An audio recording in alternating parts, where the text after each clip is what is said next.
Let's go! Rifle prefers to learn by dying method, so let's see you fight. Let the fun begin!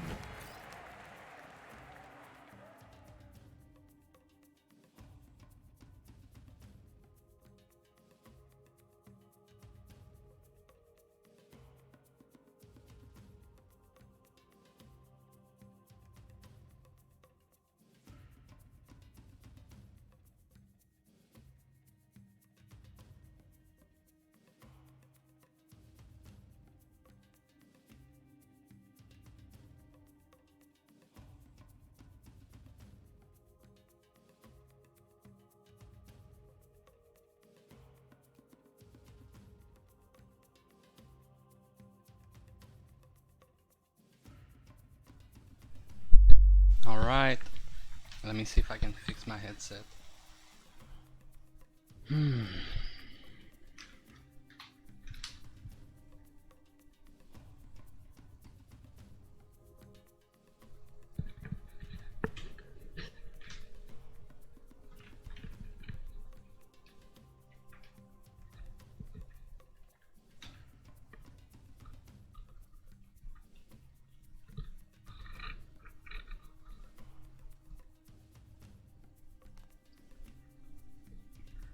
Oh man, this sucks.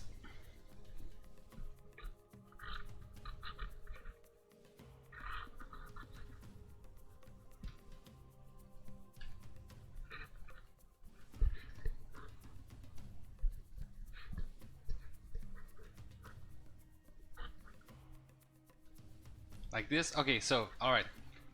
Hear me alright, Breezy?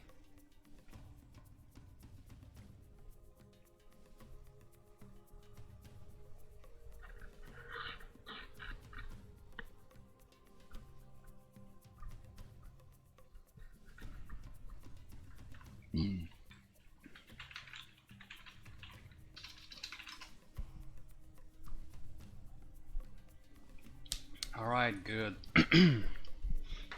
Let's begin. Alright, so in the very start of a game, let's see. The first few things you need to assess is the enemy master and your own hand and your own deck. Right now, the cards I see in your hand are pretty expensive and not great for bridge fighting. Usually you would like a 2-mana card to start, such as Crossbow Dudes, Swarmer, Elite Swarmer, Stint, Grenadier, Rocket Scrat. All of these are bridge, low cost bridge fighting or bridge grabbing tools. If you did have a bunch of those along with more generic cards like Warrior, Jolo, Stun Lancers is one of them, Stone Bjorn, there was something I thought, Whirly, Musketeer. These are great for countering. Once these aren't great to start with, but they're great to counter what the enemy plays to kill your 2-cost cards. I'm talking about the generic, not this situation here, but in general, how games start is someone decides to grab 1 or 2 bridges for 2 mana, and then the other answers that or lets them through until people start fighting a bit more. It's a escalation of mana cost. Usually you start with 1 mana per bridge and maybe 1.5, 2, and then eventually when someone decides to drop a 3, 4, 5 cost card to counter, that's when the real game begins.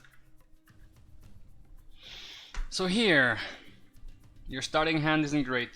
All you have right now to fight bridges at the very start is Elves and Stun Lancers. The drone buzzers that are next don't help either. So what you should do here is, of course, to do nothing and wait until they do something, because your cards are too expensive to really start with. Prepare yourself. Oh no.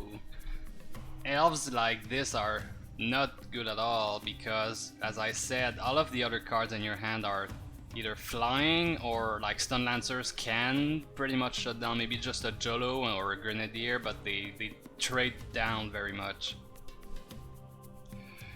From the enemy's perspective here, if they have a regular deck with decent answers, what they can do to kill your elves is place an elite swarmer in one lane, place a stint in another lane, place swarmers to kill them, place a rocket scrat, place spear throwers to kill them. Elves cost 3 mana, so each side is 1.5, so the enemy can pay like 3. They could play a warrior and still win, because I consider grabbing a bridge to be worth 1 mana. So yeah, if you play too much like that too readily, then you're only opening yourself up to be countered. Yes, they are a bad start, especially considering the rest of your hand here.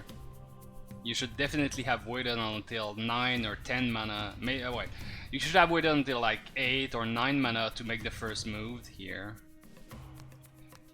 The reason I say this is that I'm thinking about usually when someone starts with elves, if the elves don't have mana surge or they don't quickly get mana surge, they often get shut down. But also if people wait until 10 mana, usually they play something decently big, either at the front or at the bridge, which the elf dies to.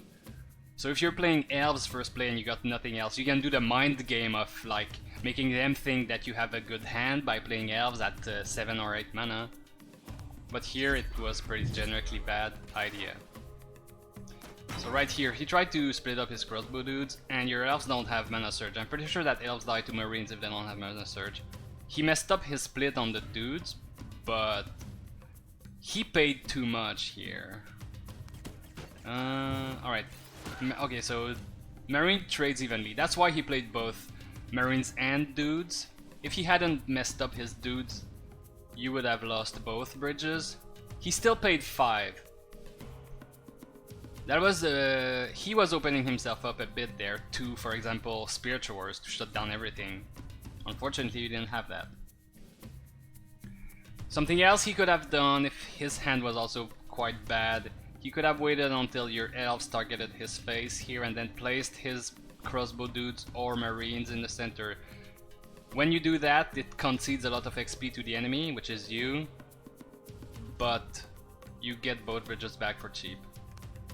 Alright, so now he tries to fix his mistake by playing yet another card.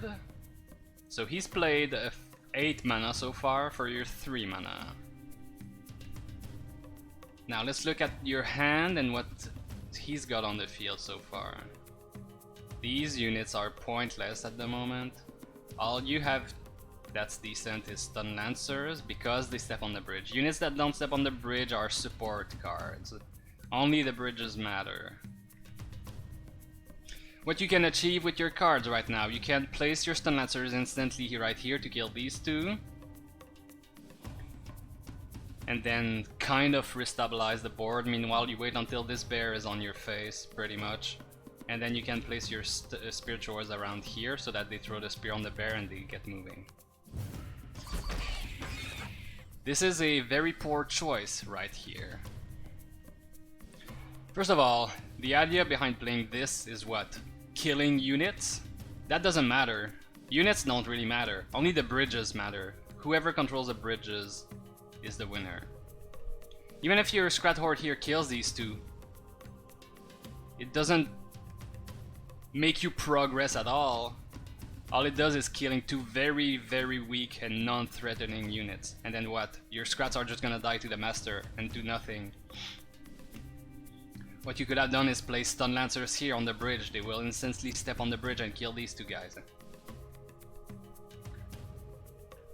This Probbler Horde is no good. Look, they killed that, but then what? You didn't get your 4 mana out of this. Now after doing this, you should think of splitting up your spear throwers in the center. Let the bear through, so that your units don't waste time turning around and fighting the bear while the bridges are controlled by the enemy. What you want to do is split your spear throwers now. This is a bit much here, once again, because these stun lancers are great as support tools or to shut down different kind of threats, often when paired with different units. But here, a bear, he doesn't do much DPS. He deals like maybe 30 DPS, I think. You have 3000 health, you can take it. You don't need to panic by playing 4 mana here just to DPS down a unit that's not very threatening. The thing that matters right now is the bridges. If you had placed your Spirit Warriors here, they would have thrown their spears to the back and then moved on. Once again, these Stun Lancers, they don't really help because the bridges aren't yours. If you absolutely want to get Stun Lancers on the bear here to help Radbo kill it, then you should have waited until the... Oh, can you see my cursor by the way? I'll wait for an answer.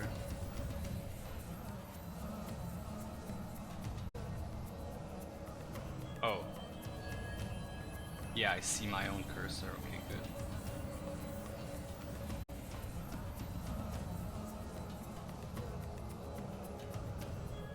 Let me know if you're still following. Alright, so if you absolutely want the Stun Lancers to help kill the bear, then you should wait until the bear is here, which is about in the Master Tower's range, about halfway here. Then you place your Stun Lancers here on the bridge. The Stun Lancers will shove each other and step on the bridge, which is very important, and then they'll turn around and fight the barrier here. Oh, well I can see my cursor in this stream. Make sure you're watching in high quality. Okay, nice, you see it. Good. Alright, so that's what I'm saying. The bridges is what matters. Now you're a bit behind here because you neither own the bridges nor do you have mana.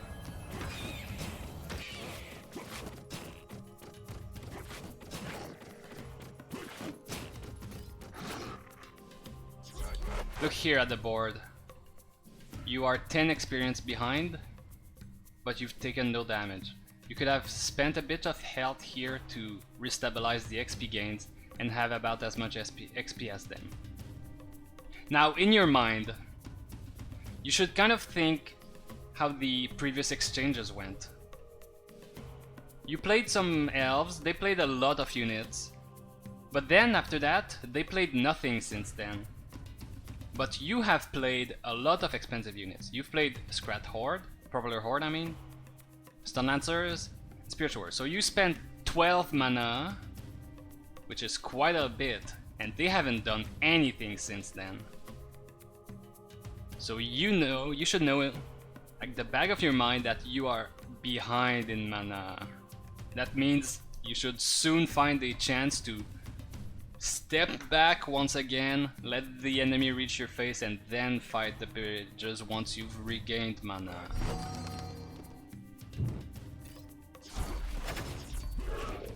I'll comment their play also. This Divine Warrior is not great. Sure, it absorbs some damage, but when the enemy, which is you, when someone is making a push like this with a few units in each bridges, you need to make a choice here. Do I let them through or do I fight here? If you decide to fight on the bridges, then you need to make sure that your units actually step on the bridge so that they contest it. If units like this stay on your side of the bridge, you're not making a great play, since the bridges are still in the opponent's favor. If you contest the bridges, which means you have units at the same time as the enemy, then at least the enemy doesn't get experience from it. So this Divine Warrior should have been played sooner, so that she gets time to step on the bridge. Just take one step forward and step on the bridge. This whelp here helps kill everything. But that's still quite a bad play on this part. He's paying 8 mana here, just to slowly get on the bridges and ignoring bottom. This Propeller Scrats right here is pretty much the same as on your side here. It's pointless. They will deal some damage, they will save some face damage, but in the end it doesn't have an impact on the game. It's a waste of 2 mana because it doesn't capture the bridge. Alright, finally, top lane, the warrior finally stepped on the bridge. And then he used his book to spawn skeletons.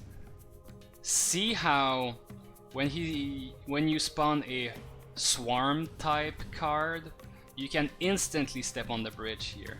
You don't have to wait for your units to walk themselves to the bridge. They spawn on the bridge. Here, continuing my previous thought from earlier when I said you know you're behind in mana, so you need to find a chance to slow down and regain your mana.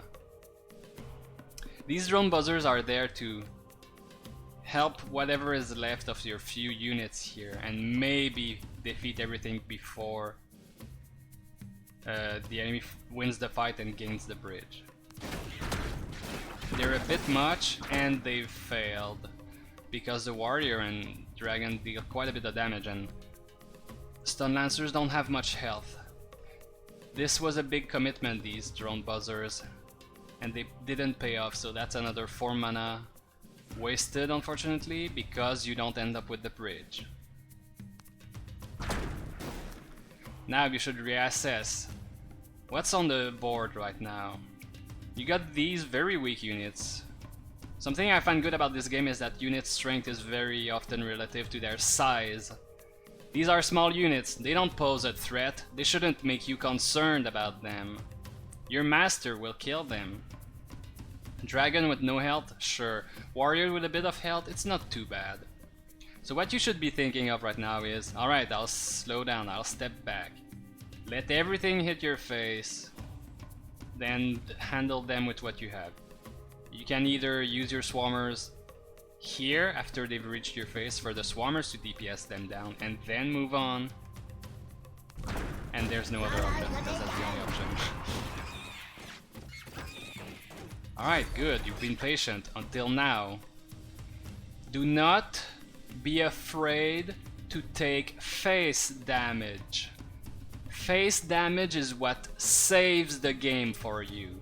Playing units like this so that you don't take face damage is what loses the game for you. Oh, I just read your message.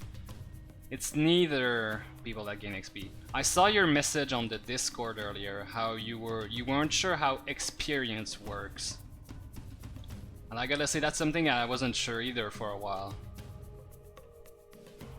There are two sources of passive experience in the game. The first source is time. Every 4 seconds, I think, or about 4 seconds, both players gain 1 XP. Then, for every about 4 seconds, I think it's 3.6 seconds now. For every 3.6 seconds that someone owns a bridge, which means blue or red, not yellow, they gain 1 XP for that bridge, and you can see the XP tick every time. Alright, so I'm saying take face damage. You must let units hit your face when they're non-threatening like this. Playing your 2 mana, which is also a resource, like this, to die, is not helping you. What helps you is the bridges. If you had let all of this hit your face, then place your swarmers in the center, you would have both bridges and you'd have killed these. You would have taken about 200 damage maybe, but it puts you back in the game. However, playing this for 2 mana does not put you back in the game. It sets you back even further. Now once again, you've been struggling this entire time in terms of mana. So slow down. Don't play anything. It's always an option to not do anything, and it's often a very good option. Stop playing. The enemy is sitting back on his mana also. You are someone who gains mana over time. They also are someone who gains mana over time, and they gain capacities in killing you over time. So don't expose yourself like this.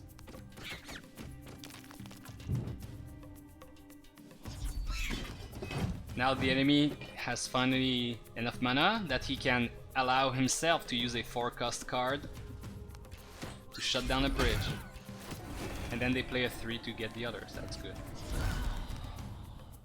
I'll say though, he was very slow. He should have known that you were very low on mana. And he could have stopped your elves from even stepping on the bridge by using those cards. If he plays a whirly before your elf is even on the bridge, he will maintain his XP ticks here without ever letting you stop them. Then, these marines already killed the elf. He didn't have to play the skeleton here. That's a mana waste right there.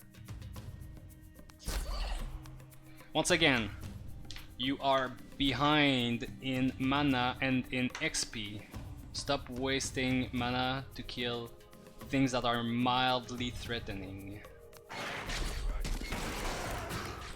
Especially because a propeller horde like this, it shouldn't really be played on its own. There is a special condition on the card that you can read. When you look up the card, it says if a unit has rage, spawn I think 4 more scrats. It should pretty much always be used with a rage on the field. Good source of rage is Tantrum Throwers. And because you played for mana here to DPS down this whirly, you don't have any more mana to help your Prowler here about to fight. You really don't want your own units to be nearly dead before they even cross the bridge. Now you play your Lancers to help the Prowler. This isn't a bad play right there. You're helping your assets that are already on the field with special support units. That's good. Unfortunately, since you've been behind in mana this entire time, he's got enough mana to dump an Annihilator on the bridge, which isn't great, but it shuts you down. Now, once again, you've lost the fight, so what you should do is hold back. He already has both bridges, so on his side, he doesn't have anything to do. All of his potential from the mana he's gaining isn't really being used because he's not fighting you at the moment. You can't sit back and let them keep bridges for a while. Be careful here because this Annihilator does area of effect damage, which means it hits more than 1 unit per attack. Make sure not to use swarm type cards against a unit that deals area of effect damage. These will all die to the Annihilator. Luckily, your perk gives you a scrat that goes get the bridge.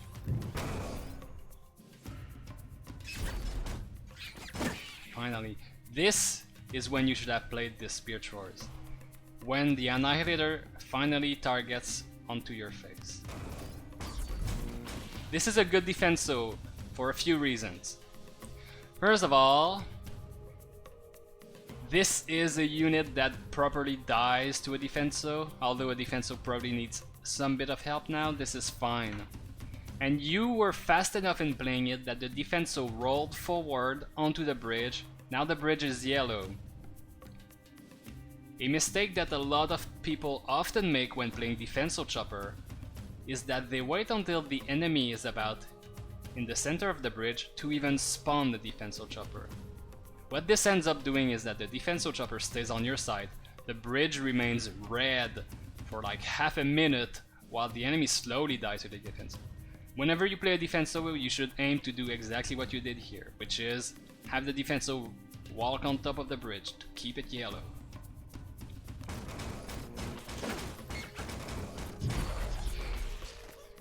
You were behind, so slow down. You already had a scrat here walking towards the bridge. And when you are behind, it's okay to concede 1 bridge, or even 2. But you only had to concede 1 bridge there, so you were fine in slowing down and not doing anything. This scrat was about to step on the bridge, so you didn't have to use your swarmers to save yourself 1 or 2 seconds. Also, swarmers are great at capturing both bridges later on, when needed.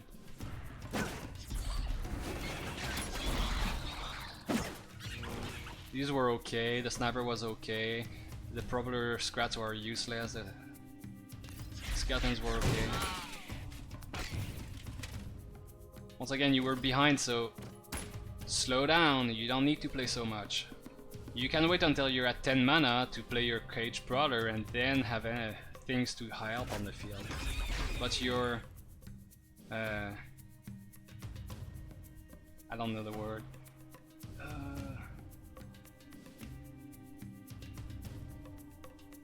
You are keeping yourself like broke in mana by always constantly playing and trying to answer problems instantly. Your Master Tower here is fine. Look, he's got a ton of health and he's got an auto attack capable of killing things. This is another 6 mana that could have been banked for later. Fortunately, you still don't have much to help whatever you just placed here. These are kind of fragile units. So you saw the problem here, you saw units attacking your units, so quickly you place something, but once again, that's not great. The Prowler Horde should be played with a Rage, and you should also let things happen a bit more before you try to play. The Prowler helped a ton here, so that's great. The drone buzzers here were not needed. Once again, not doing anything is often a very good option. The drone buzzers weren't needed here. That was your key moment here to step back, sit back and get some mana. Because, yeah, sure, there are drone buzzers here. But from his point of view, this isn't really threatening. It's 2 drone buzzers, okay. Let them hit phase, they don't deal much DPS. So you're not really pressuring him with this, you're not accomplishing much. This was fine. You could have played them in the center, but though, they would have killed the sniper. You can play them in the center and they will split up and down to apply their physical presence in both lanes. Your F here is pretty much dead, and you don't really have anything to help with. So let's concede this bridge, focus maybe on top or on recharging your mana. Playing a defensor like this on the bridge is what I said was bad earlier. 4 mana to kill some skeletons. The skeletons only cost him 1 mana. 5 mana. You're paying 5 mana only as a okay presence, not very threatening. Luckily he quickly steps on the bridge, and the enemy kind of fucked up by using more Prowler Scrats. All of that will die to that. Here's a more advanced technique. If he planned to play the Divine Warrior to help here, he doesn't have to play it here. He could have played it on the bridge to be pushed back by your Defenso to have a unit on the bridge. Once again, it's the bridges that matter. Alright, good. You've had both bridges for a while and you haven't played anything. That's good. That's exactly how you guys should play. When you have the control of the board, you sit back and do nothing. Then, as soon as the enemy plays something, you assess the situation. Do I shut it down instantly? Can I shut it down instantly? If you do, you'll probably keep your pressure and presence up. Like these crossbow dudes, you could play stun answers instantly to go on the bridge and stab them. But seeing forward, seeing ahead, if they have their bear once again to kill your Spearchores, you can use your Rabid Prowler to kill that. That's why having mana banked is always a good idea. However, your mind was more focused on the bottom fight. This isn't a fight you can really approach easily. They have a threatening sniper here that you can't really kill. Sure, your Rabid Prowler will kill the warrior, but then what? They have had skeletons all this time. Killing bottom lane is just as valuable as killing top lane, which you can do for 4 mana. Because what's valuable is bridges, not killing units. Meanwhile, once you've done that, take your brain elsewhere to the top lane. You can kill those 2 dudes for 2 mana, which is their cost. You gotta help your little Scrat there, so you could use your Swarmer to kill here. That bear was bad, because that's not really how you tank to a Rabid Prowler. That's good, you played your Swarmers to help your Scrat. That's some good Swarmers here. However, make sure that when you play Swarm type cards, like this, you carry your mouse over to the very edge of the bridge so that your dudes spawn on top of it. It's important to contest bridges as fast as possible, so that your enemy doesn't gain too much advantage. Feel the pain. I think that Daka was meant for the sniper, but it's okay. That was okay to get rid of that, but it didn't do much. The way they handled the Prowler was pretty bad, by the way. They played a big tank in front, which is the key target for a Prowler, and then meh, some units. He wasted all the mana. These skeletons were fine, but a bit too late. Luckily, you got a few units to DPS those down. Right now, you still hold Bull Bridges, so don't do anything. Any input, by the way? Are you still here and listening?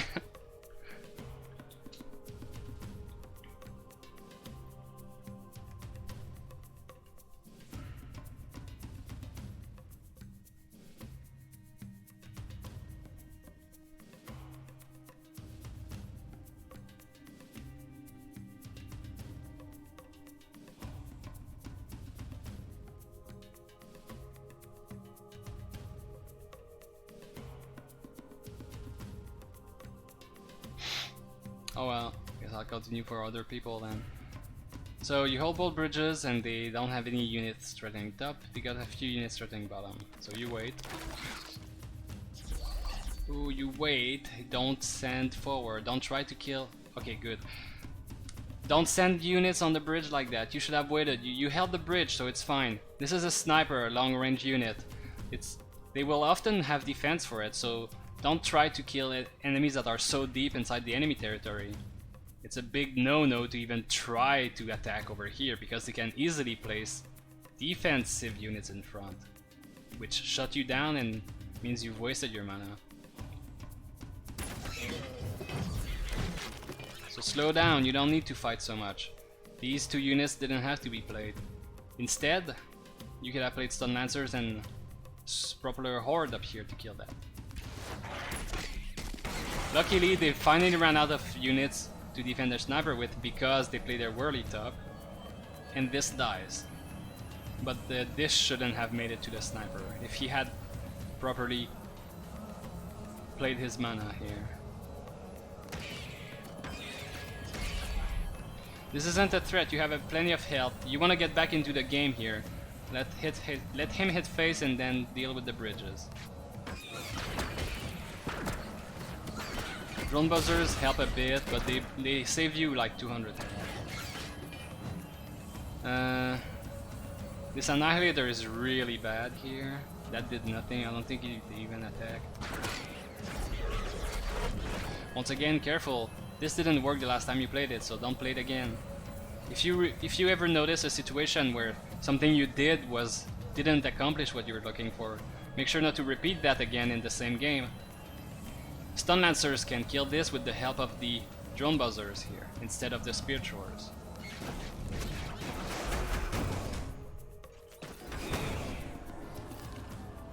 Now once again, you should wait. Be careful, this is still a threat up here. If you play Defenso here, it will be targeted by the Annihilator, but you have your Swarmers that you can place here after the Annihilator targets your defense. Luckily the Scrat, okay, good thinking on the Swarmers, make sure you play it on the bridge though.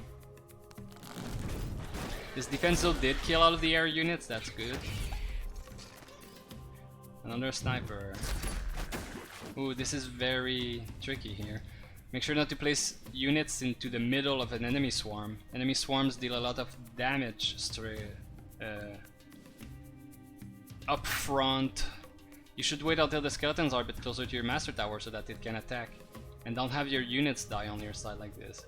You can place units, these Stun Lancers on the bridge later on, so that they both step on the bridge and then stab the skeletons one at a time, rather than all 8 at once.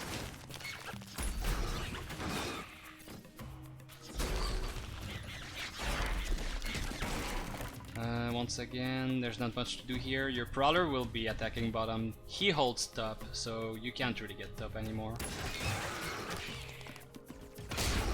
Out of the way.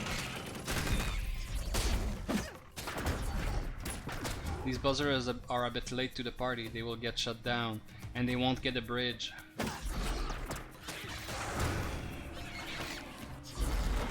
Once again, This died already twice to this Annihilator, so don't send them again to die. If you ever feel sort of panicked because you're not too sure how to handle enemies coming, the best thing to do is to not do anything. Very often, it's by keeping your cool, being patient, and letting enemies hit your face that you will avoid a lot of issues later on. The fact that they have an Annihilator, Skeletons, Divine Warrior, Sniper all here is not because at this very moment they played all of this. It's because slowly you've sent units to die without accomplishing their goal. What you need to do is wait. Wait, wait, wait. Be patient and let enemies hit your face.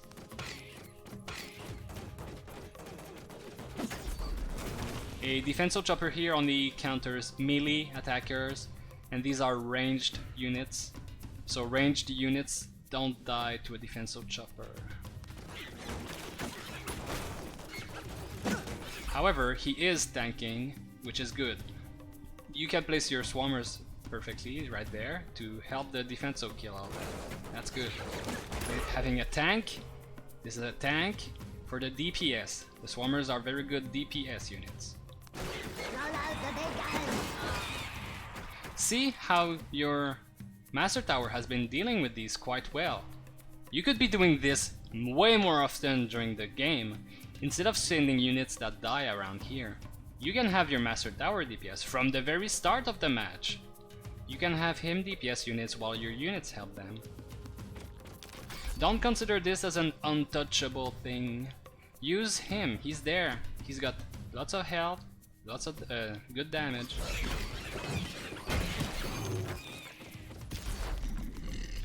You can save your elves here.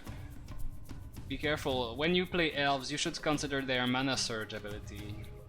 If you hadn't played your Cage Brawler here, you could have played your Stun Lancers on this guy. The elves would have had mana surge and been able to kill it. Let me read your messages now. Cage Brawlers is an investment. Yes, it is a good investment to force enemies to play into you, but you want to have plenty of mana to be able to kill their counter. So you should play Cage Brawler when you are rich in mana at like 8, 9 if you don't own any bridge, or if you own both bridges then play it at 10. But you shouldn't really be making these kind of investments if you don't own the bridges. Unless your hand doesn't allow you to get bridges and your Cage Brawler is the only thing you can do. But even at that point it should be played at 10 so that you always have a backup of mana to shut down whatever they use. A tank, yeah, good, I understand now. However, you didn't need a tank. You could have saved that 5 mana by playing elsewhere and letting your face tank. Fortunately, this 4 mana will not help you get the bridge here, even though it kills the Whirly. Here comes a dragon on the bridge. So he played that, okay. He used the breath to kill the Prowler, that's okay.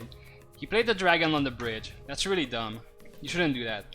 Big units should be played at the back more often. If you're trying to build a push, play the big units at the back. The reason is big units move slowly. So by the time they're on the bridge, you will have regenerated about 3 to 5 mana, which means you can help your big unit. Playing a big unit on the bridge like that is not good. Now here you should assess the situation, how to approach this. What I'm thinking is, you wait until full mana. You use the Rabid Prowler on it and then you place the Stun Lancers behind it. And you kinda hope that he doesn't support it.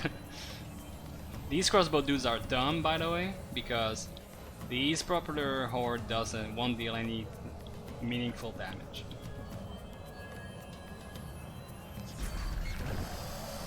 To handle a dragon or any big unit, you should let it come to your face, about here, where these weird dragon corpse is. Once the enemy is here, your Master Tower will start attacking it, but the dragon will not start breathing until it's closer. Once it's here, you can drop your Lancers where you put them. The big dragon will turn around to the back, away from your tower. The Stun Lancers will poke it. Meanwhile, you unleash your DPS from the back, either here in the pocket or up here. It will attack the dragon. The dragon will then be stunned. It will waste time attacking the Lancers, and then it will waste time attacking the Prowler while getting killed by both the Master Tower and your DPS. When you see a big unit like that, let it through. Do not slow it down. For two major reasons. You are letting your own units and means of killing it die one by one instead of all taking it at once. And by slowing it down, you are greatly helping the enemy. The enemy during this time contests the bridge or even holds the other bridge. And he regenerates mana. Mana means units behind the dragon that will make it impossible for you to stop it. These Stun Lancers lost you the game right there.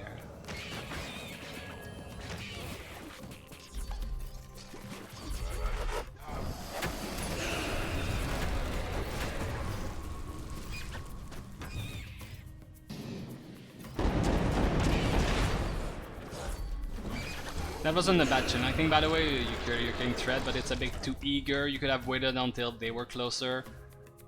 Because, look at your mana bar. There is no difference in between playing a Chain Lightning now to 0 mana, or later in a few seconds when you're at 10 mana. The only difference when playing a spell like that is that they will have placed more units and your spell will have a greater impact later. So slow down, and you don't need to play your cards so fast.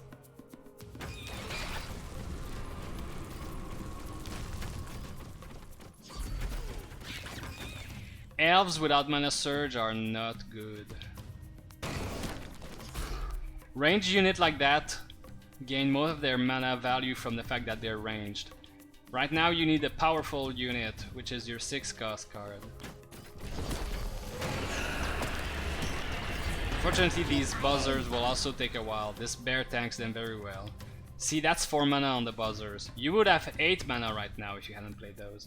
You could have used your Prowler about here so that it leaps to the dragon and munches it down. Once again, you're dumping mana into things that won't have a great impact. This Daka was good, by the way. You killed a tank, that was good. Right here, quickly, quickly, you're dying. Use your Stun Lancers. Good. Now you shut it down and you've got plenty of DPS on it. Unfortunately, they had enough mana for a Whirly and a Beam. That means they had 10 mana when they sent that Whirly. Then you got some Spiritual Words to finish down, that was fine. There we go.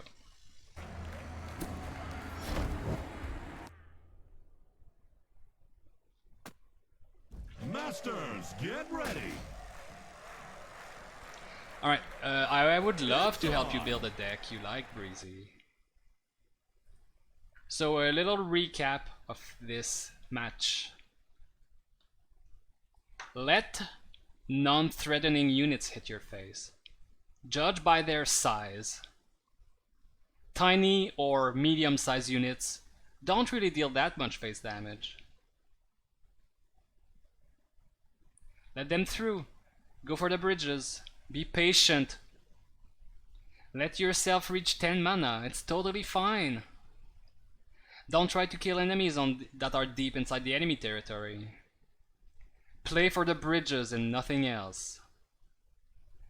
And you deal with big units by letting them reach your face very close, and then overwhelm them with your stuns and the DPS.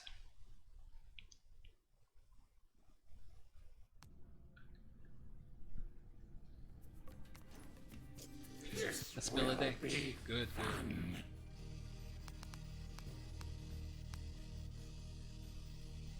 Alright, for a deck, there are usually 3 things I look for a very generic deck. First part is the bridge fighters and cyclers. Those are mostly 2 or 3 cost cards that you can often throw at bridges to either beat their 2 cost cards or as a backline support for your heavier units. These 2 cost cards that you should consider most of the time, at least that I consider, don't let me spoil it for you by the way. Big disclaimer, this is all me with my biases as a player that all of my biases that I've created over 3,000 hours of playing the game. They might not be right, they might be misguided in some aspects. So discover things for yourself. I'm only giving my own palm advice.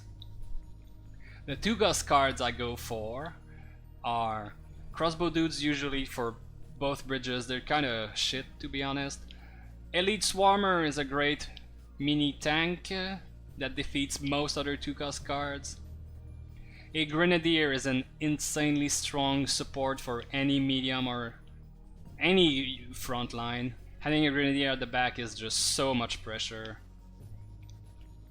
A Lone Scout is okay, it's not great, but it does cost only 1 mana if you play it right. Nether Bats are super annoying, but they don't grab bridges and they can be shut down and accomplish not much, but they can be strong. But of course they don't grab bridges. Propeller Scrats are garbage.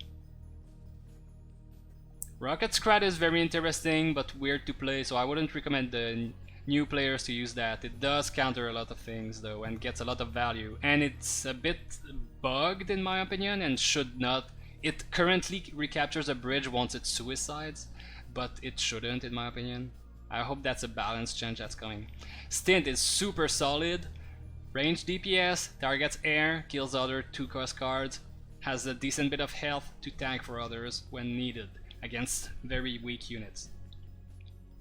Scrat Pack is decent, you can split them, it's a cheap swarm card that you can spawn instantly on the bridge.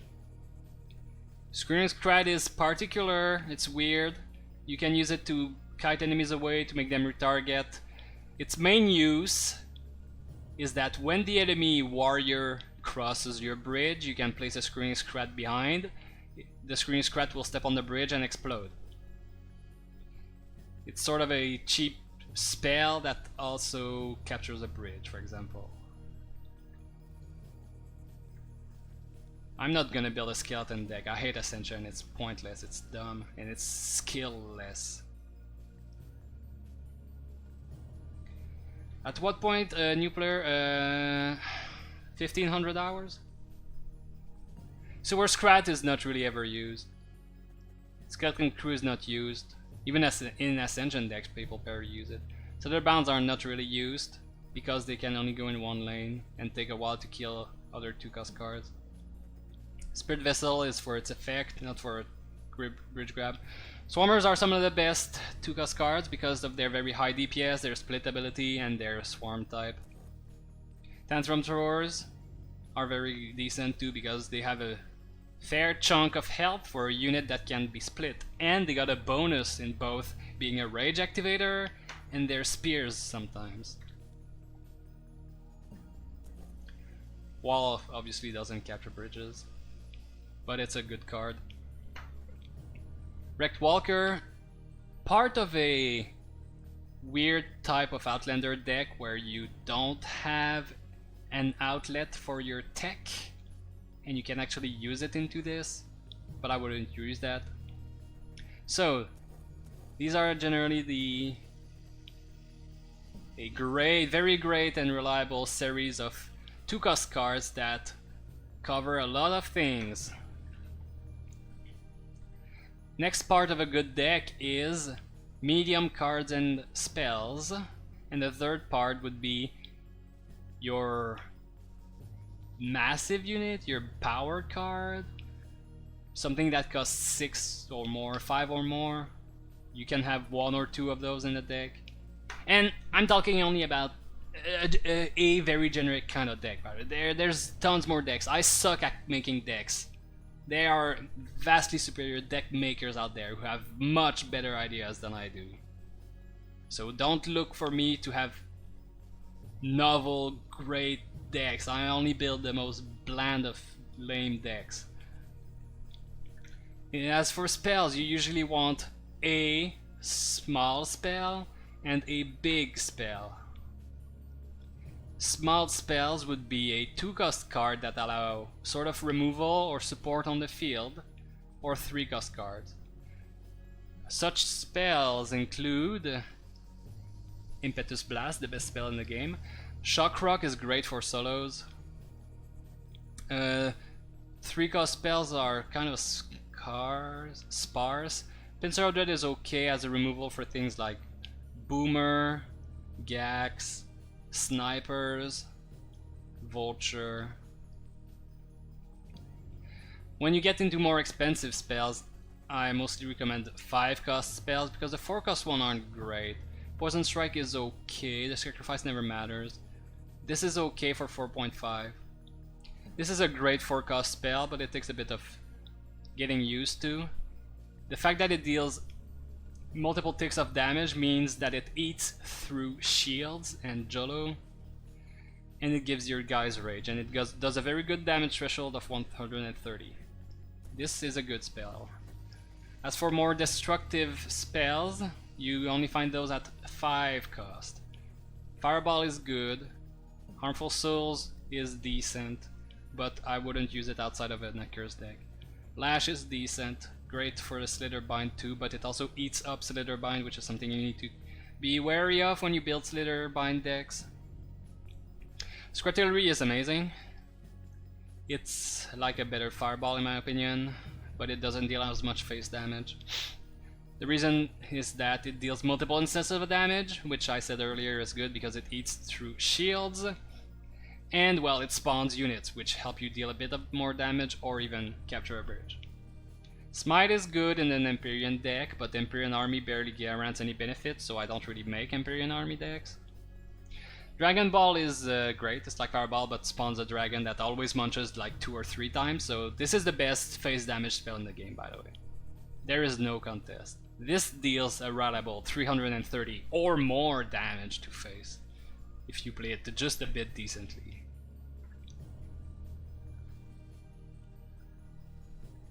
As for massive destructive spells, you got Magma Storm. That's a bit unreliable because it's a big commitment of both mana and time. Beam of Doom is always reliable, but it doesn't deal that much face damage anymore. Mountain Chipper is only for 2v2s mostly.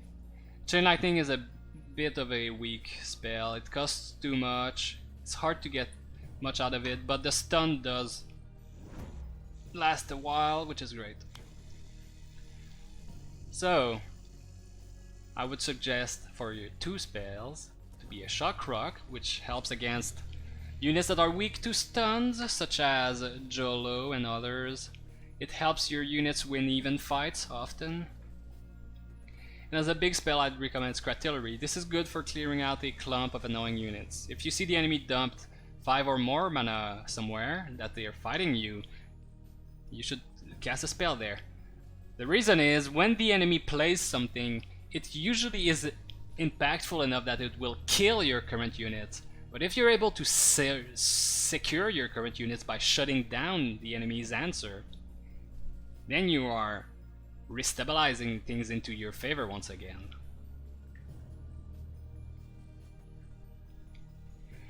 Alright, now you want medium cost cards. By the way, I put way too many 2-cost cards here. I would drop... You did like Scrat Horde, so I'll drop... I think I'll drop the Elite Swarmer for now. You probably have decent cards elsewhere. As for medium units, you usually want strong 4 or 5-cost cards.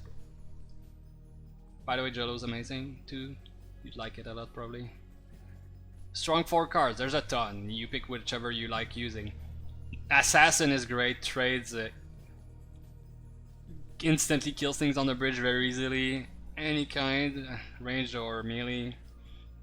And it's a great source of DPS when you have a tank to help it out, to kill dragons with, for example.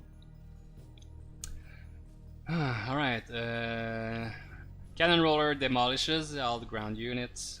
Kisma is a very long-lasting presence on the board. Curse Bearer is great to wither down big units, both when you got nothing to do and kill them on their side, or as a DPS on your own side. Buzzers should only be used in an Outlander deck, where you have use for the tech. Lonewalker is fine. Imp is great for floor damage. Frostbearer is weird. No. Musketeer is great to trade into melee attackers, and for the fact that it has Slither Bind, which in my opinion makes it cost about 3.5 mana instead of 4. Popular Horde requires an activation, and it doesn't capture bridges. But if you like them, we can put them in. Shielded crossbow dudes are weird, and they can actually be annoyingly resilient.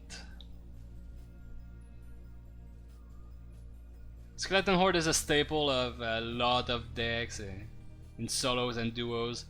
The fact that they walk so slowly is super annoying because the enemy will often fuck up and concede the bridges by mistake by playing too slowly into them. And they are a good source of DPS for swarming big units.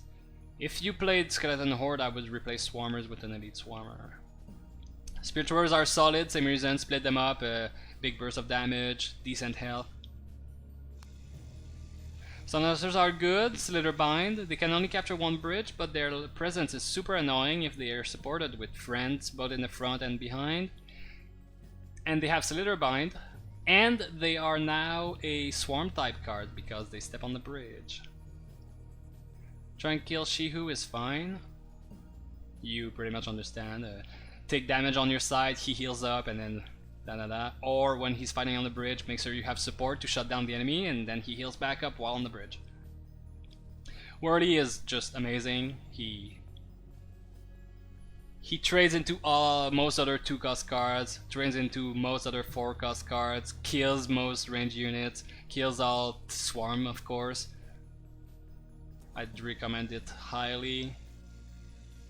Then you get into the 5-cost card. Once you hit 5 cost, it's a big unit and it's a big investment.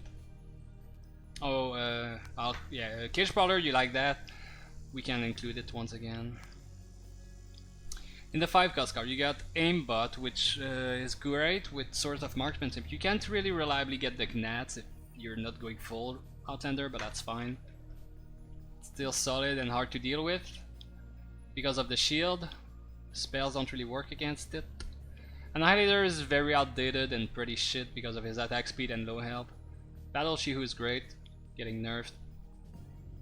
Blastmancer is mostly used in 2v2s. This is a good card, you could use this if you like.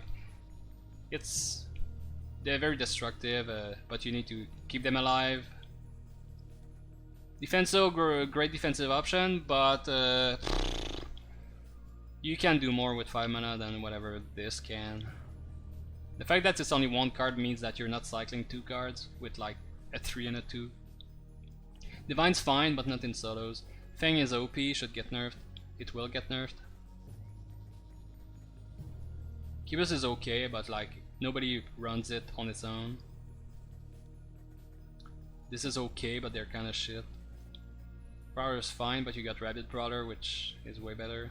Scott could be good if you know what you're doing, mostly with some taunt and sneaky stuns or Diona traps. Scott Tank is very solid. You could use this.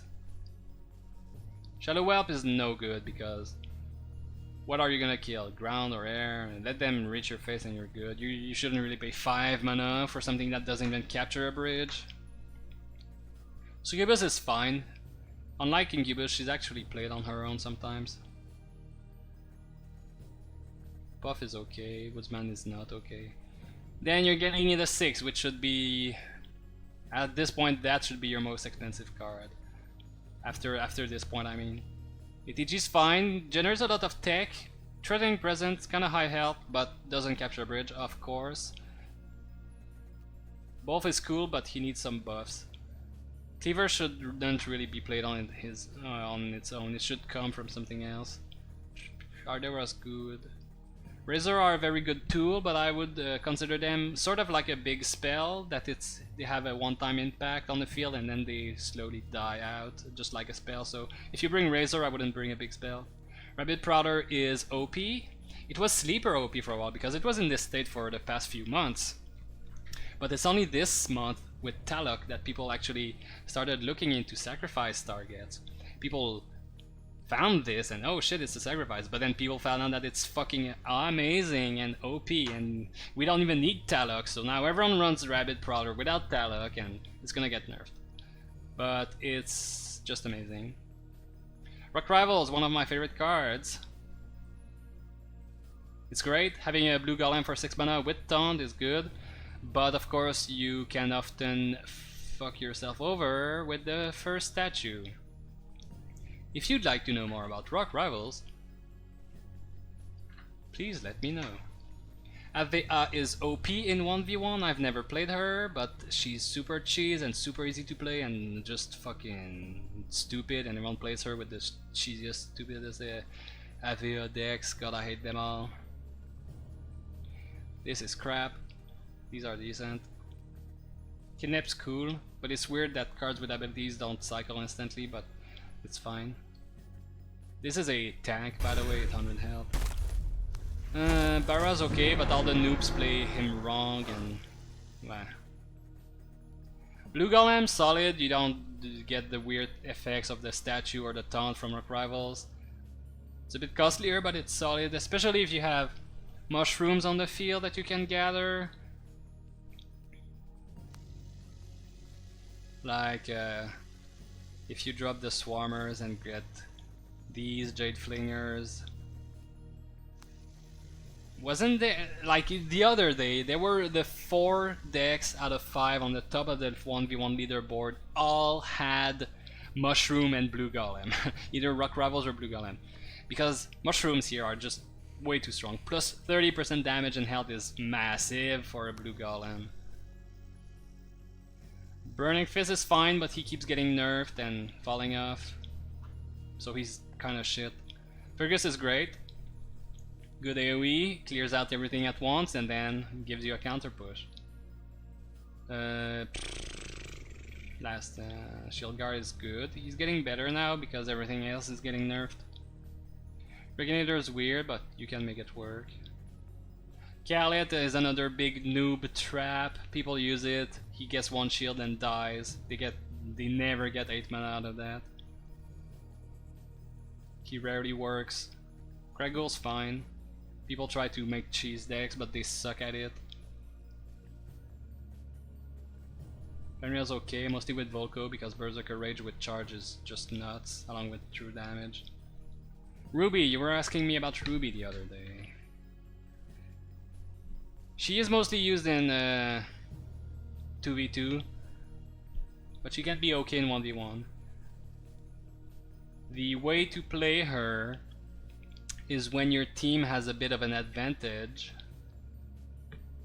with holding both bridges and you've got somewhat plenty of mana and the enemy is starting to recover.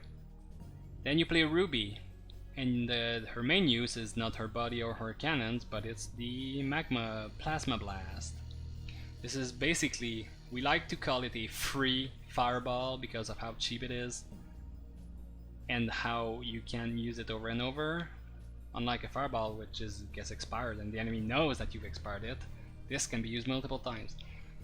So, once the enemy is trying to recover, if you're plasma blasting their asses, they can't play any 5-cost card or more because they get fucked. They can't play range damage to help defend, they can't play anything while they wait. And while they wait for Ruby to make her way over, they can't really capture bridges because Ruby's there to shut them down. Troubadour is a meme card, and yeah, I say meme because I'm a French. Colossus can be nice. People always play Colossus in stupid Shitoween spell decks where, oh, I have one big unit and a ton of spells and let me just play a big unit, play turtle behind, and then have one brain cell to cast spell where it matters. But you don't have to play him like that. He can be your power card in a normal deck. Azali is not good in wands. This is okay, not great. Red Golem is okay. Bro of Light, same deal. How much do we bet that the top of the leaderboard is some Millowin with either Colossus or Brothers? Oh look, it is! Oh, look at my spells! Oh, it's not even spells actually, it was mostly summoning tools. Anyway, I hate that archetype. Jahun is crap. Another big noob trap. Biggest noob trap in Jahun is that people use the zero cost Sunder as soon as they can. Not knowing that they can actually not do it. It's so weird, right? How you can choose to not to do something. Select, no. Mardred. I've seen so many Mardred recently and they all get fucking obliterated. People play it on the bridge and he just dies. Nerver, blah. Ramagal, blah. Rock and Roller. Rock and Roller, actually not bad. I don't hate the card too much, even though I never play it and nobody ever plays it. I don't hate it too much.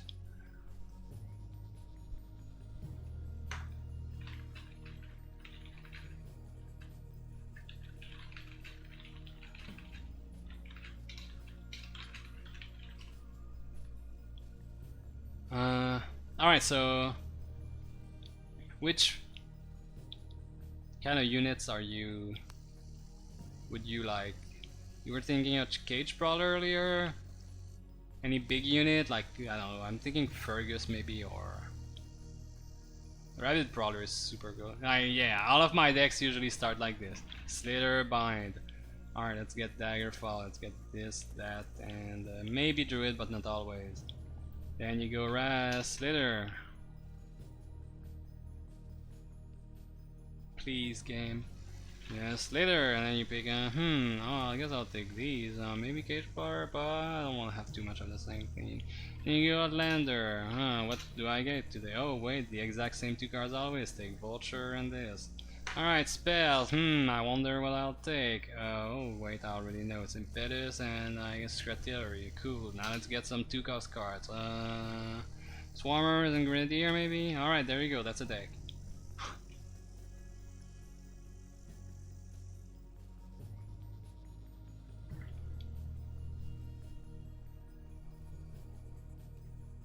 But this lacks big, strong units. Now, you want a breezy deck. Alright, you got Cage Brawler, you got your Scrathor, you got your Proper Whore. Let's get some spells in here. You got your... let's get a little Shock Rock. Why not? Scratillery, not really necessary in once, but it's cool. Alright, you need Activator for Rabbit. Alright, let's get you Rabbit, because you like it. Alright. You need a Slither Bind for that. Let's take... Stun Lancers are good. You might want another one though, if you have the shards for Musketeer. Yeah, Chin I think is not great. Alright, so there's your deck. Now fill out the rest with 2-cost cards. I would suggest. A melee and a ranged. So you can pick Elite, Grenadier, Swarmers, Stint. Stint, however, won't get much use out of the Outlander aspect of it.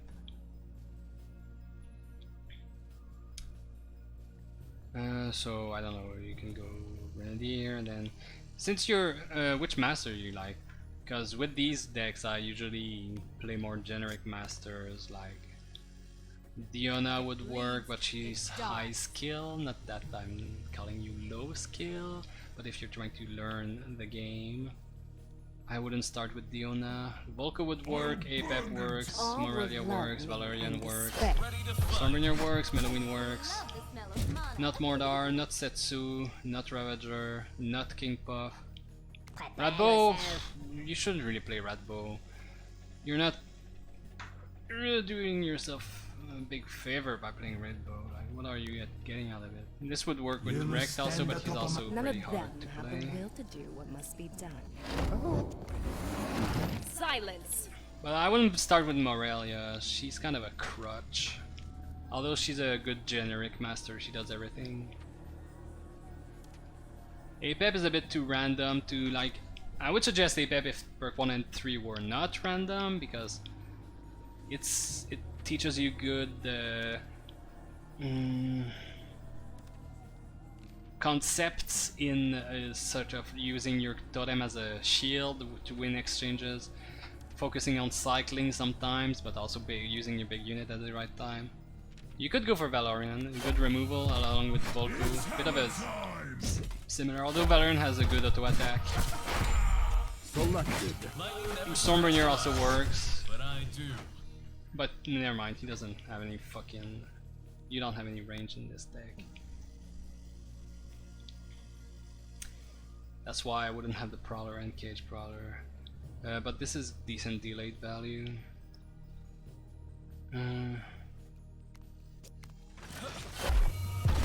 Setsu doesn't work with this I deck. am the light.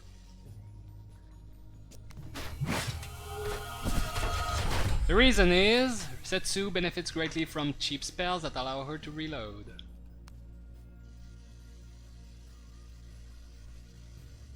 But this is a good cycling deck, which is good for Setsu.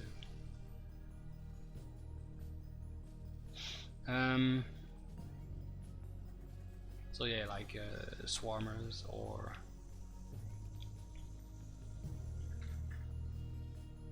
Oh, I see, the anti-air in this deck is Probably Horde, so you mustn't misplay it. This often gets shut down by a 2-cost spell, so be wary. Let me show you, let me try to make another different version of the same idea here. You would only have one spell. Sunburn is very reliable and versatile. Then you try to have both a DPS and a tanky big unit. So let's once again go for a Slitherbind, Rabid, and we could have a just as an example here, this is a DPS big unit. You could have a Blue Golem here, and if you have bring a blue Golem, you could bring Jade Flingers. Now you have big units, medium units, and a spell. You can fill the rest with cheap cards that allow you both to cycle and help out the big units. Grenadier is great with these. You could bring Swarmers to split lane. You could bring a Stint to DPS air and grab a bridge.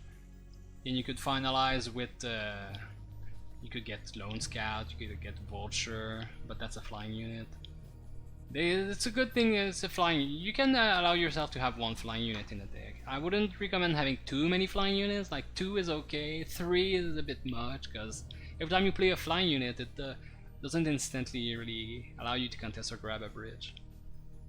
So here's another idea for a deck.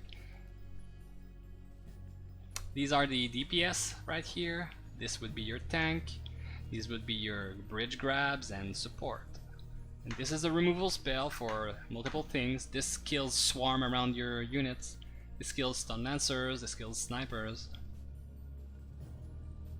Buzzers are not great outside of their tech generating ability. Same with Plasma Marines. Plasma Marines are more generic, but buzzers, they are so slow in dealing damage, and they fly, and they cost 4 mana. It's such a big investment. Oh my god. Look here. 36 DPS. How much DPS does the Swarmer do? Oh my god, it's the same DPS.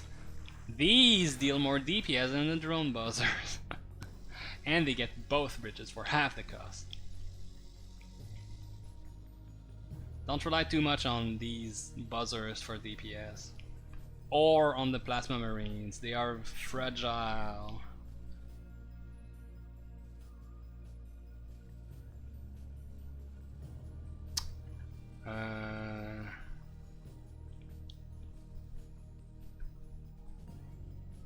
So yeah, here's another deck. Let's start with the Curse Bearer to kill big units. Let's go to Whirly. Kill... wait, I had one recently, let me see.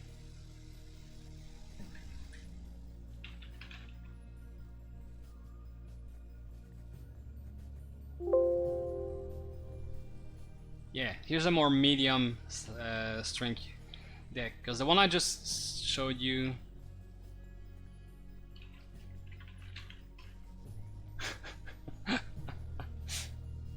The one I just showed you here is a bit expensive, but not too much. Here's a more medium and low cost card deck I made for a new player the other day.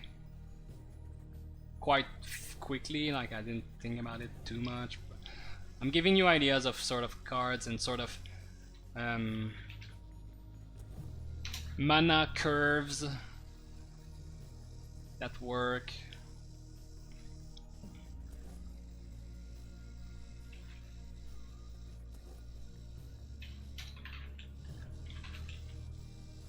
This would be a more medium cost spell. You could play this with Setsu. You got 2 reload spells.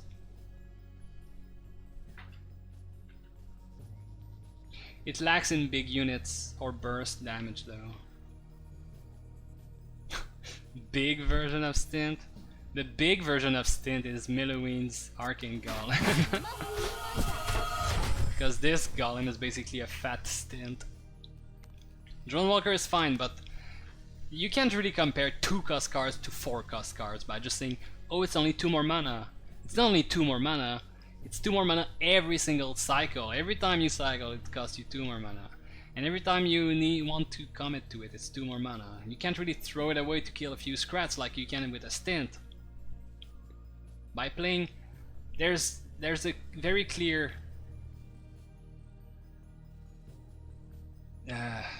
cleave in between how you should approach cards in different ranges. I would say 2 to 3 can be mostly thrown away around to get bridges and fight low cost cards. 4 to... I'd say 4 are a category of their own, TBH, with how many good cards there are. Then you've got the 5 to 10. I'd say those are pretty much the classes for mana costs. 2, 3, and then 4, and then 5 to 10.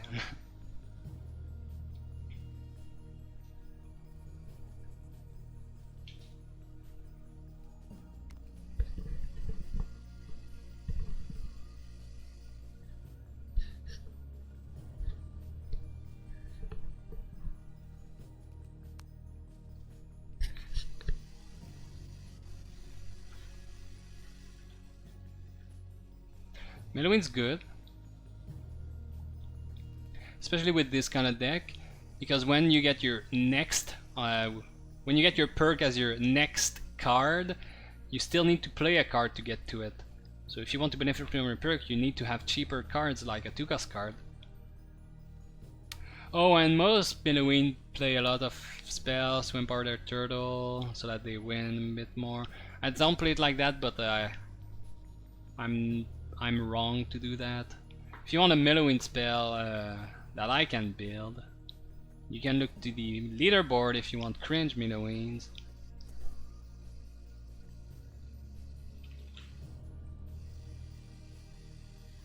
You want generic spells that you can use most of the time. Oh.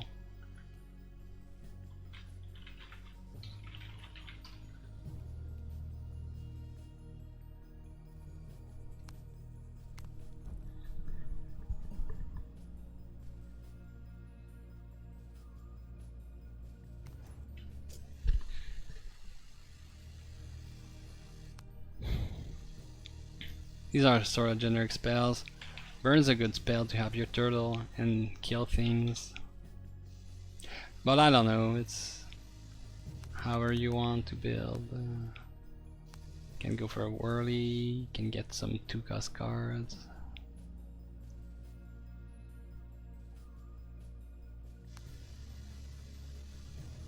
I'm no expert deck maker, that's for sure. It's mostly play that I do well, not build or think about card interaction and deck building.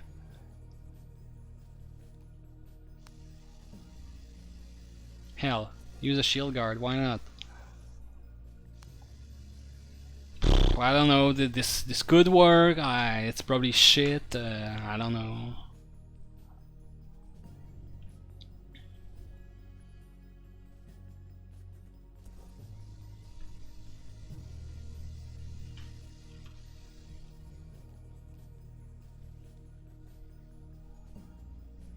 Alright. How long have I been talking for? An hour and a half or so. Great.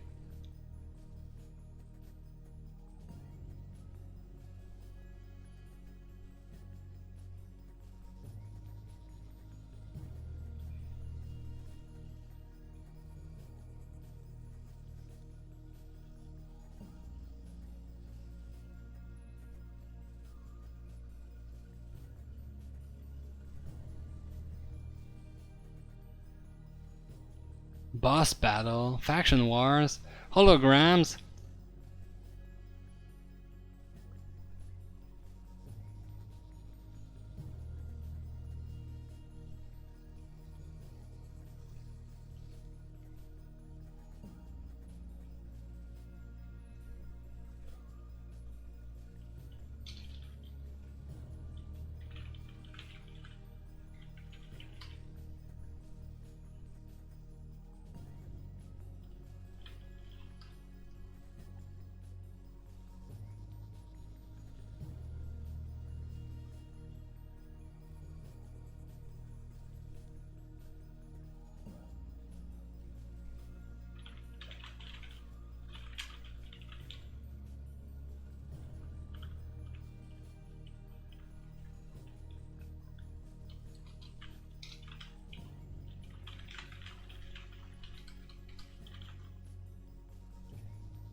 I will give you the decks I built real quick, so you have that as a reference at least.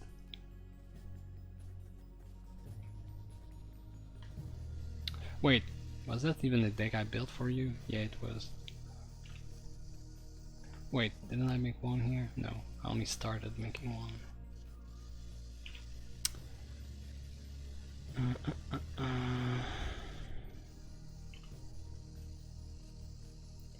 But if you wanted to expand your mind, seek out other people than me. They will have much better ideas. I'll put Meluine on this one.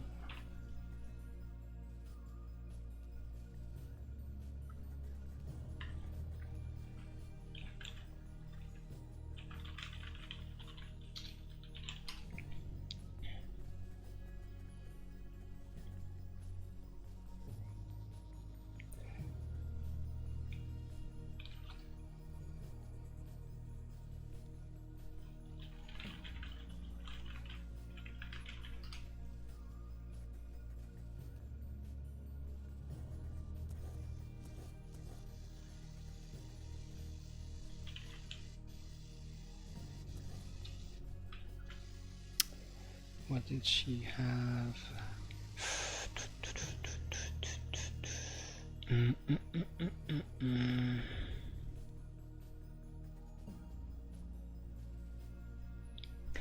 I kind of like the idea here because your deck will have 3 different one-on-one activators that work differently. It can be good for you to understand these, but it can also be very hard to make them work in a match because of how many there are, and some of them are in limited time only, and you don't always want to play 2 cards together all the time. But yeah, I guess it's a challenge. Like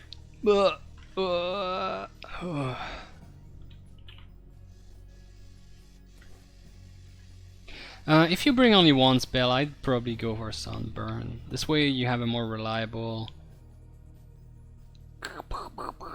frequent one.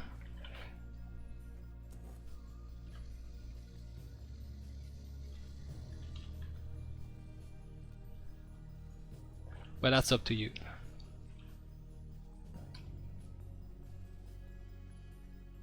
Because right now you got the Rage. You need the Tantrum Throwers to be alive for you to use your Scrat Horde.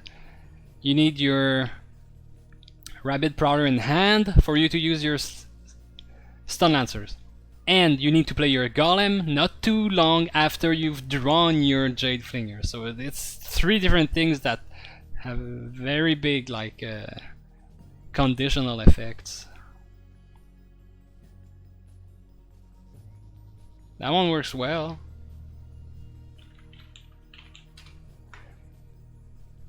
Well, if you're not bringing a Golem, I wouldn't bring the Jade Flingers. Instead of the Jade Flingers, you can bring something that the Golem used to do, which is tank. So you can bring an Elite Swarmer or a Wall.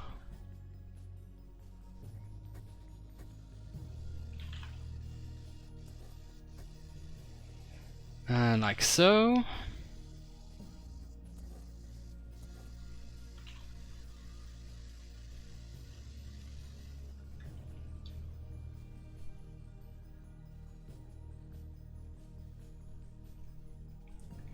A little problem I see here is that you always need your Stun Lancers to help your Rabid Brawler, but you should usually play more Stun Lancers than you play Rabid Prowler. Rabid Prowler is more of an answer or push card rather than an idle card.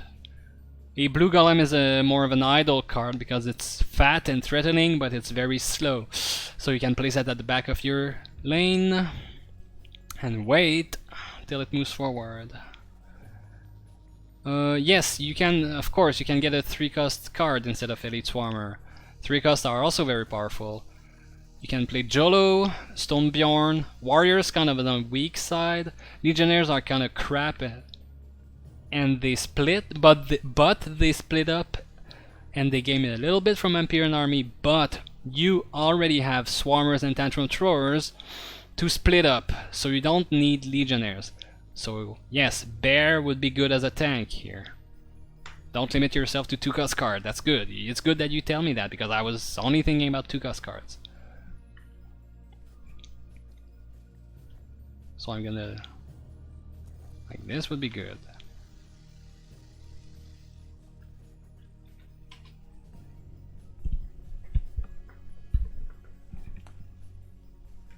Now, this would be a very solid deck that has a lot of answers. What I see that this deck lacks is relatively cheap DPS, true DPS. You need to really milk the DPS out of what you have here. Your only 2 DPS, well 3 DPS that I see are Swarmers for their cost, they have very high DPS. Prop Horde is great DPS but can be very easily shut down by a 2-3 cost spell. I didn't know you had Jolo, but I would use Jolo over the Bear. Your third DPS is Rabid Prowler, which is a big cost and requires help from a tank elsewhere if you want to DPS down something like a Golem, Colossus, Dragon. Which is something you need to consider a lot if you see the enemy use a massive unit. Like, okay, you ask yourself, what do I do if I see a Colossus coming? Your game plan should be clear. You need a DPS and you need a way to stop it. That's how you kill big units. The DPS comes from all those cards, and this way to stop it comes from either a tank or a timely stun.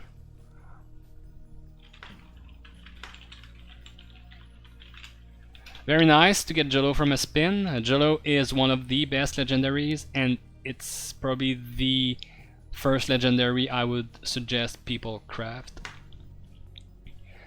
However, if you play Jolo, you have to honor Jolo. And to honor him, you need to use his lightweight to your advantage. Jolo is a Scrat, and he gets pushed by almost all units in the game. This means that he can be pushed onto the bridge once the enemy unit is walking towards you. You can do that super often with Jolo. Oh. Oh, thank you, Spork. Oh, that's great.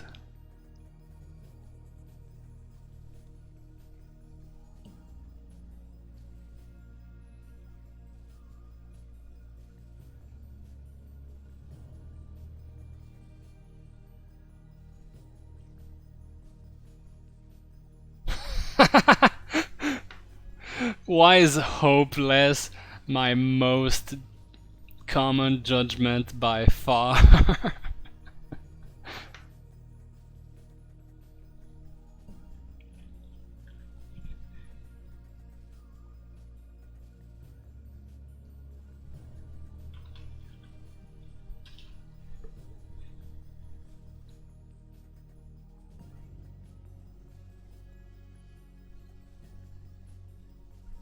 Oh my god, Spork, you fool!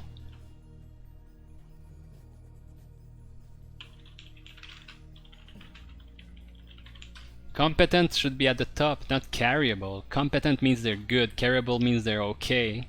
They're not doing great, but I can't carry them.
That's the random 2v2s I've had this month to get Grandmaster.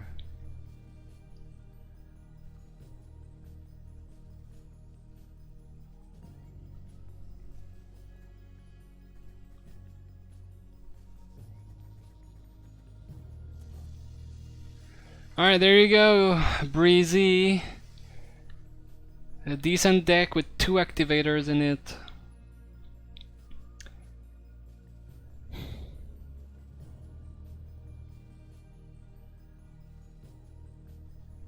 During matches, always ask yourself, should I play or should I wait? And the answer is very often the latter.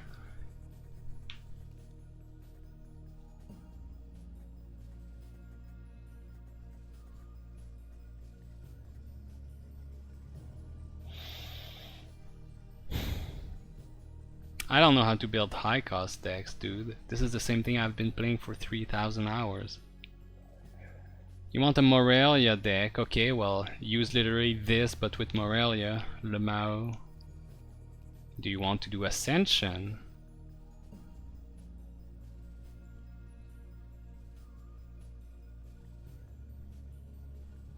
Yeah, well, Ruby's kinda...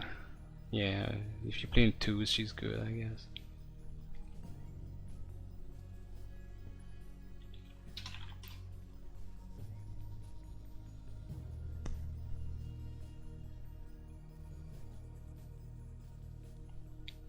Sorry you don't like it, but high cost decks are cringe.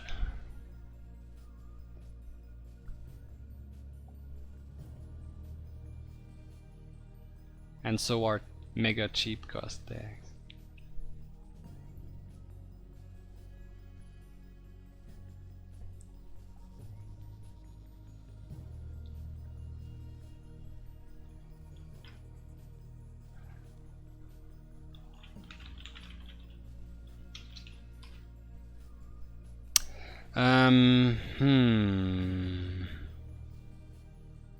What's more fun than deck archetypes is to figure out decks that work with certain masters.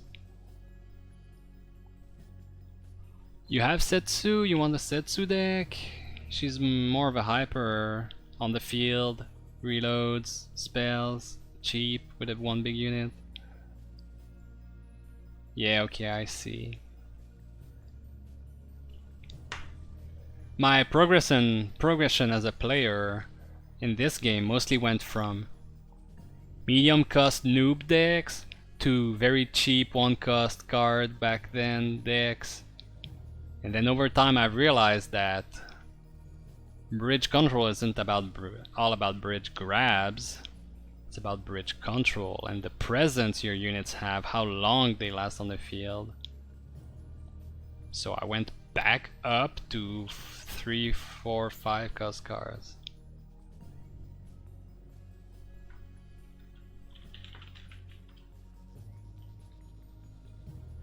Monkeys are strong. Setsu, I don't know. My creativity is pretty dry, so you could check the leaderboard. Look at pre-mades. I think pre-mades is really the most high quality decks in my opinion. If you skip the trash cheese decks and look for actually good decks, this is where you should find the highest quality. In 1v1 they're very specialized or cheese. In 2v2 it's very actually 2v2 random are also a good place to look. But 2v2 random are mostly people exploiting OP cards, and in pre-mades it's quality decks or cheese decks.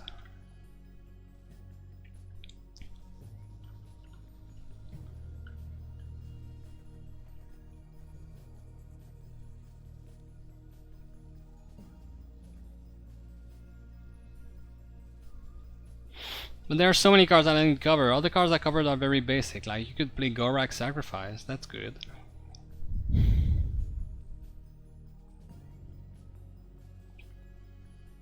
You can play Scrat decks. Scrats have some of the best cards in their faction.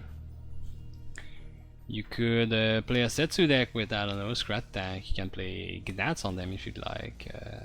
Oops. Arcane Ring is an okay spell, by the way. 2 cost card. Whoa, what's going on? You can get Sir Gnats on a tank. You can play an Outlander tech deck if you like the aimbot here, along with the Marines that you liked. They're solid because these are good tech generation, and aimbot needs the tech. You could get a Disruptor Puff with this. You could get a Stint, but make sure to never use his ability.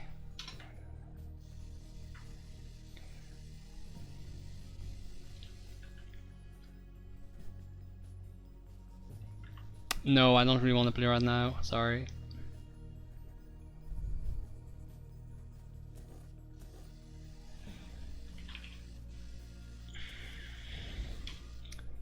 Playing Setsu, could you run this?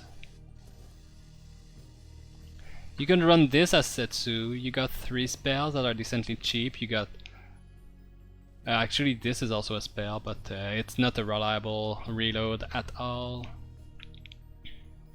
You got use for your tech onto aimbot. You get a little combo on the Gnats on the Scrat tank. Here's another suggestion for you if you want to try it out. I'm not saying it's great or optimal, but just another idea.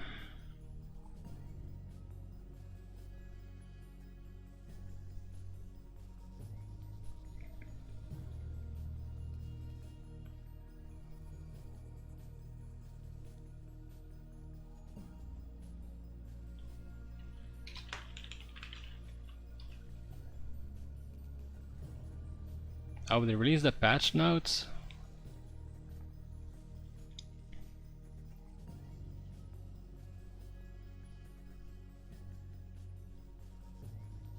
Are they releasing Blood Spitter? Dude, the new Stout Heart brew is fucking insane. It makes the the target so goddamn tanky. A frozen on demand.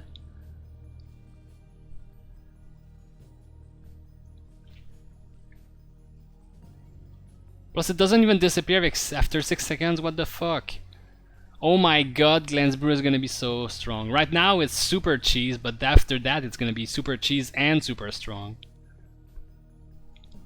You got literally any kind of push going, freeze the target that the masters are attacking, and good job.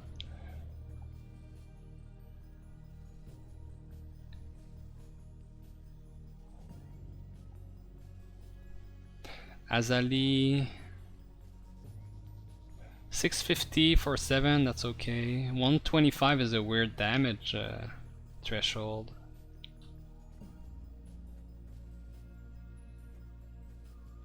I do find it very cute how they release these blog posts with all the art and the invitation to help out and the emotes.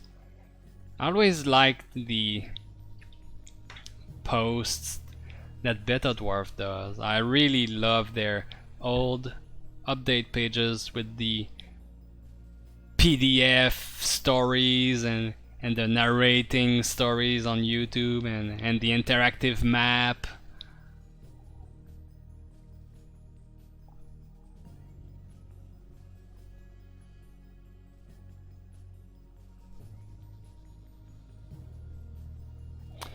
Yeah, all kind of problematic things we can see already coming. Dude, oh my god. Frozen on Shitoween decks is gonna be insane. It's 2 mana and it doesn't even murder your unit anymore? What the fuck?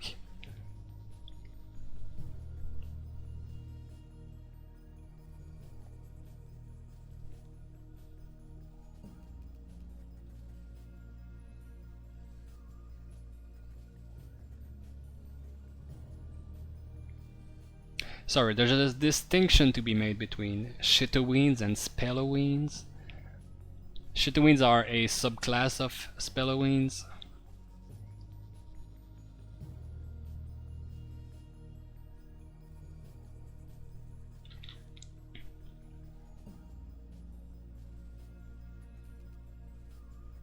Alright, I'm deleting these decks. Goodbye.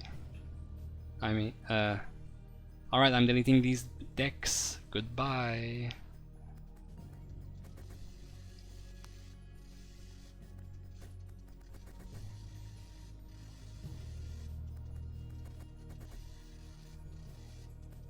But obviously, if you want to see my decks and all that, look at the leaderboard.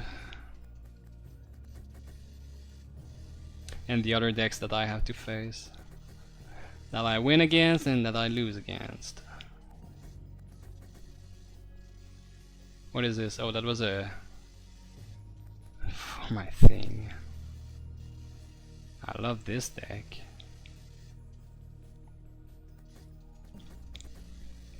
I wish Akinep didn't have an ability. I would use it. Way more. Oh, these were the example decks I made while building my spreadsheet. To understand how exactly ability cards help you cycle faster or not. This is the deck I built for that one person. It was just an example. This looks like a generic deck. What is this? 2 big guys, Kisma. This is a...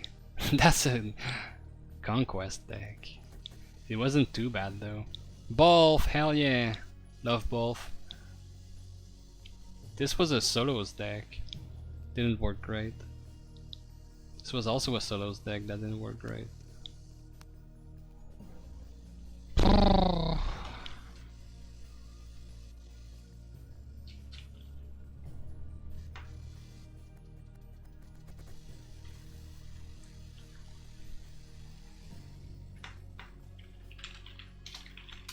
Farewell.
Dear Bolf.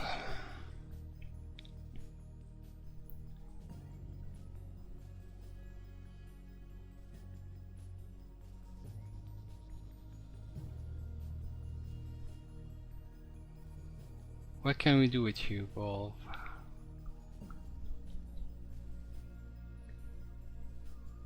He doesn't even fucking trigger Revelry when he's placed or when people are placed around him. I can't even play the adventure I want to play. Plus I had such good fucking perks, dude. Max mana 5, combustion, more health, and to the defense. I was unkillable. Oh my god.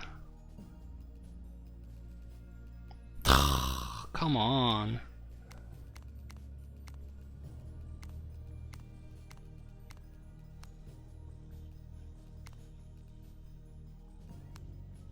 I done these all, yeah.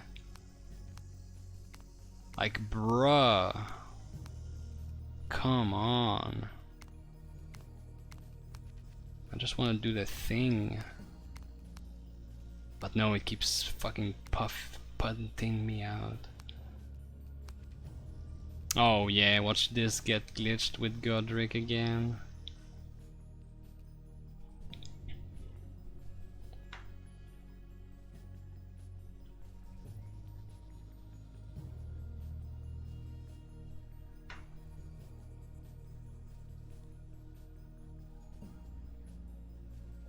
Great.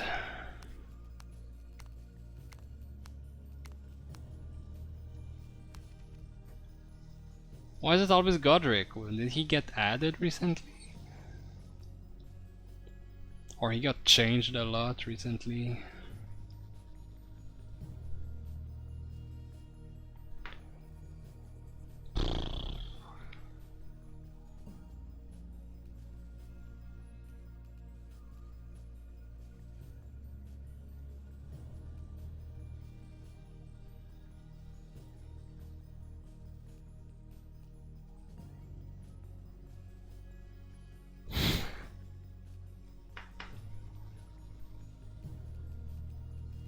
No more Mike.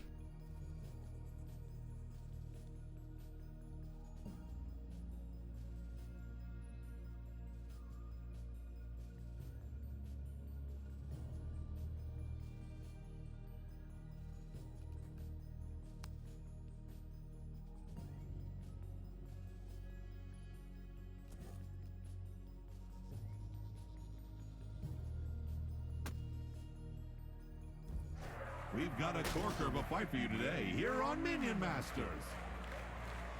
Duel!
Masters! Duel!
We have a winner!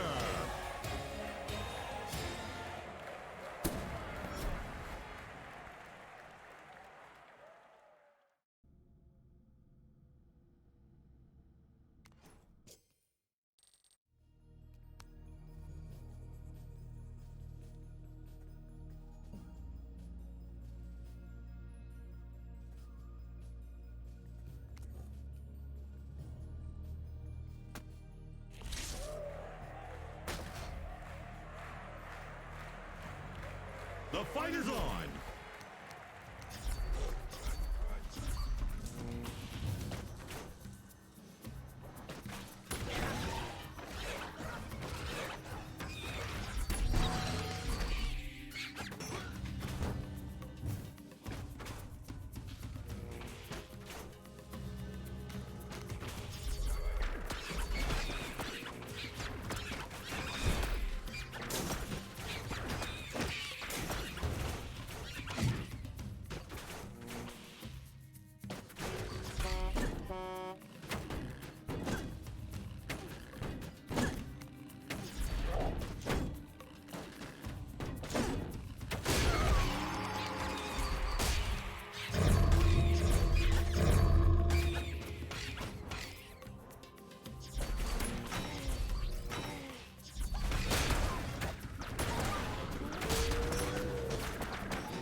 Let's duel!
and gentlemen, give it up for Blue!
Let's duel!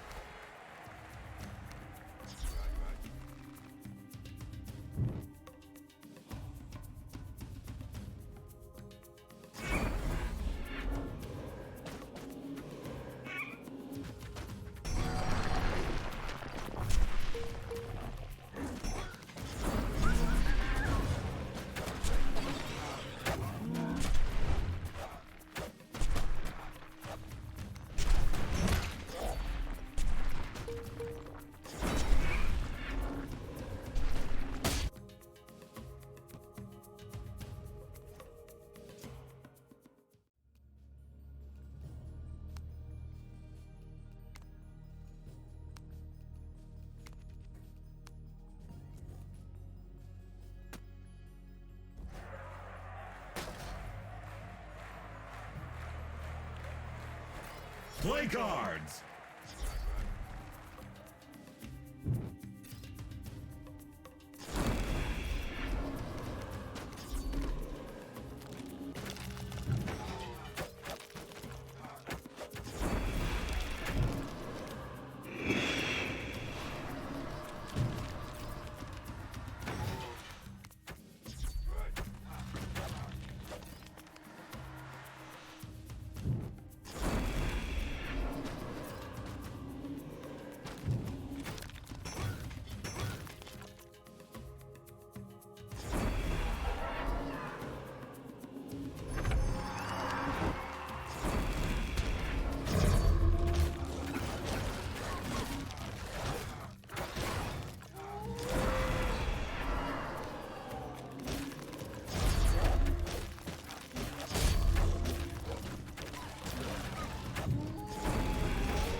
Duel!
We have a winner!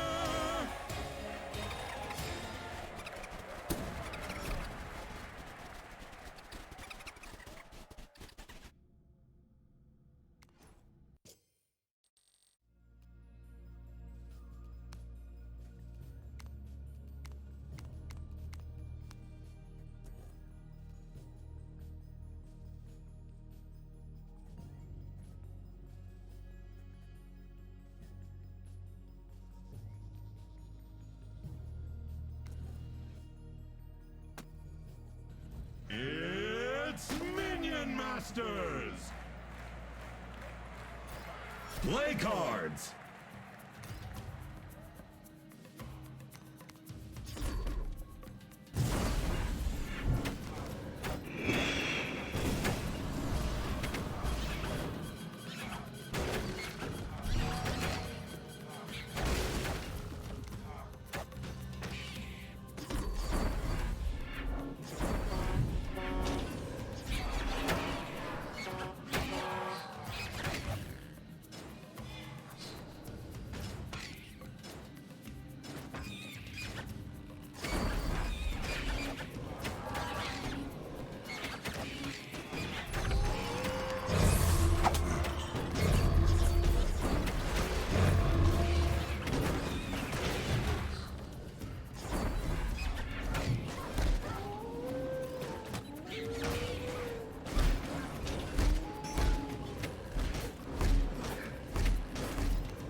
Masters, prepare to duel!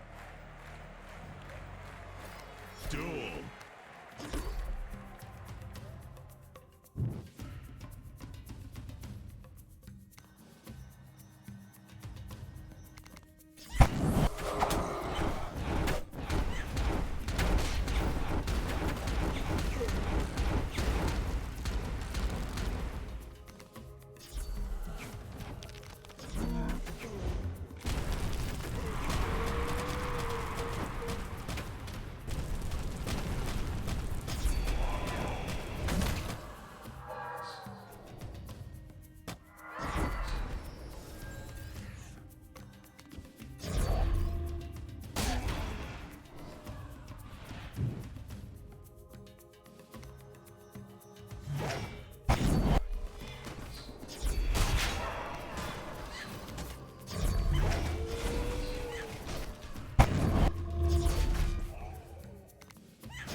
Masters of Minions and Minions of Masters, prepare to duel!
Duel!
Masters! Throw down those cards!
Masters, get dueling!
The fight is on.